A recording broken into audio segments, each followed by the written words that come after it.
जागतिक पर्यटन स्थळ म्हणून प्रसिद्ध असलेल्या महाबळेश्वर शहरामध्ये सध्या एक नाविन्यपूर्ण संकल्पना, कल्पक नेतृत्व असलेले महाबळेश्वर नगरपालिकेचे मुख्याधिकारी तथा प्रशासक योगेश पाटील यांच्या माध्यमातून राबवली जाते.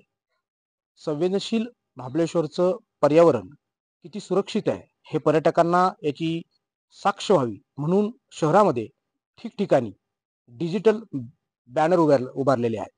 आणि या डिजिटल बॅनरमध्ये हवेतील आर्द्रता, पर्यावरणामध्ये असलेला प्रदूषण, त्याचबरोबर पर्जन्यमान असे विविध गुणात्मक आराखडे आज त्या डिजिटल बॅनरमध्ये दिसणार आहेत. आणि याचा मुख्य असा प्रभाव हा जागतिक पर्यटन स्थळाला लाखो भेट देणाऱ्या पर्यटकांवर होणार आहे. याचाच प्रमुख मुद्दा समोर येऊन आज महाबळेश्वरमध्ये ठिकठिकाणी डिजिटल बॅनर उभारण्यात आलेले आहेत की ज्याच्यामध्ये आपण सर्व गोष्टी एकाच ठिकाणी पाहू शकतो. या डिजिटल बॅनरचा दुसरा प्रमुख उद्देश इथले असलेले हॉटेल मालक यांना आपल्या हॉटेलच्या जाहिराती देखील करता येतील.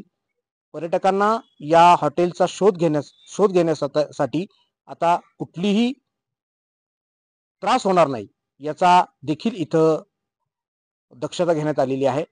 त्याचबरोबर या डिजिटल बॅनरच्या माध्यमातून विविध अशा नगरपालिकेच्या ज्या काही योजना आहेत ज्या राबवल्या जातात त्या सर्वसामान्य नागरिकांपर्यंत पोहोचण्यासाठी याचा सुयोग्य असा वापर होणार आहे. मी सादिक सय्यद, VM न्यूज मराठी.